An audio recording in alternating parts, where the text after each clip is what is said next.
Welcome back to another BizBite episode of the eCommerce Badassery podcast. I'm your host, Jessica Chitillo-Coster. Raise your hand if you struggle to write about your products, whether it's a product description, social post, or even an email.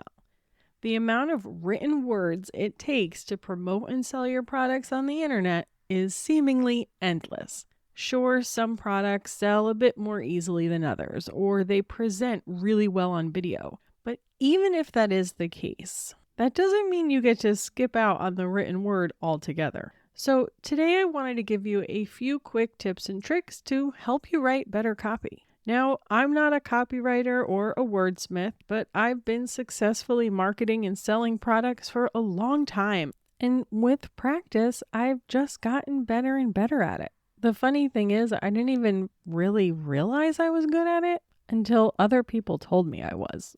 My point is, you don't have to be a copywriter or a wordsmith to create great copy. You just need to understand a few key principles, make your customer the hero of your story, and try not to overthink it too much. Okay, so there are a few things you'll want to keep in mind when you're writing copy to sell your products. And look, if you were to go Google copywriting tips or take a copywriting course, it would go a lot more in depth than we can do on a BizBite episode, but I promise if you can nail these concepts, you'll be well on your way. 1, people don't buy products. They buy solutions, confidence, results, status, and better versions of themselves. And they buy with emotion and justify with logic. So what does this all mean?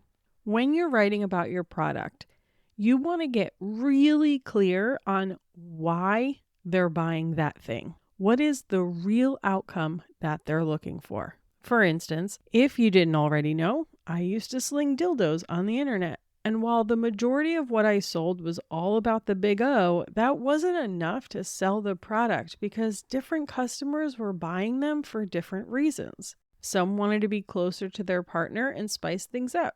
Others were truckers who got lonely on the road.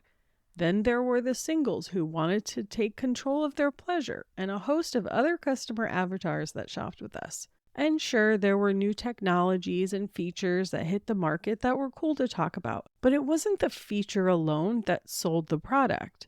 It was how that particular feature was going to benefit the end user. Essentially, features are cool, but benefits are better. For every feature you want to share, think about the benefit behind that feature.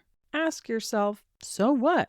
What's in it for them? Or you can think of it as a statement like, my product has this feature, so that. And then the so that is what the end user gets out of it. Number 2, speak to the customer in their own words. I cannot emphasize this enough. Don't worry about being cheeky and clever. If that comes easily to you and it's widely understood by your perfect customer, then great. But otherwise, just use the words your customer is already using to describe the product you sell or the outcome they want. Not only is this a great practice for SEO purposes, but it also ensures that what you're saying will resonate with them. And that is the most important thing.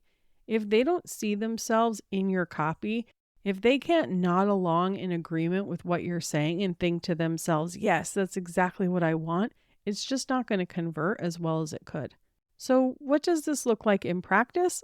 Let's cover a few examples. I'll give you one from my own business first, and then we'll cover a few product-specific ones. So I have a product called the Holiday Content Bundle. It's 90 holiday content prompts and 75 holiday subject lines. And here are a few ways that I talk about it. So you can connect with and convert your customers. So you never feel like you don't know what to say. So you can create content with ease and avoid the overwhelm. These phrases that I'm using, connect and convert, feeling like you don't know what to say, avoiding the overwhelm. These are all things that eCommerce Badassery community members have said to me. Things that they want to be able to do and things that they want to avoid. All right, so let's go through some product examples. Silicone nipple covers for breast pumps. A more comfortable pumping experience. More time bonding with your baby. Less sensitivity so you can breastfeed without pain. Get the perfect flange fit even if you're between sizes. Hand-poured coconut wax candles. scents that fill a room and transport you to insert where they want to be. A non-toxic candle that won't give you a headache. DIY nail polish kits. An activity to create memories with the people you love most. Non-toxic ingredients that are better for you and the environment. Mix a custom nude polish that perfectly complements your unique skin tone. How about a t-shirt with snarky sayings? Express what matters to you most. Feel like your most badass self every time you wear your tee. A dress with pockets, a personal favorite product type of mine, so you can stash your lipstick without having to carry your handbag. So you have a place to put your hands in a photo and look cool at the same time.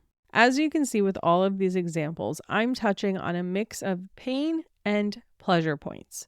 Ultimately, most people prioritize one over the other, either maximizing pleasure or minimizing pain. And maybe you have an abundance of one in your audience. If you do and you know that, great, lean into that more. Otherwise, having a healthy mix of the two is a great place to start. In some cases, which angle you take is going to depend on the audience you're speaking to as well. Take the DIY nail polish kit, for example. The girl who wants to mix her perfect nude might not care as much about the fact that it's also non-toxic. Sure, that's a bonus, but probably not the reason why she would ultimately decide to buy it. It's not the specific outcome she's looking for. On the other hand, there's a subset of consumers that consider non-toxic nail polish as a non-negotiable.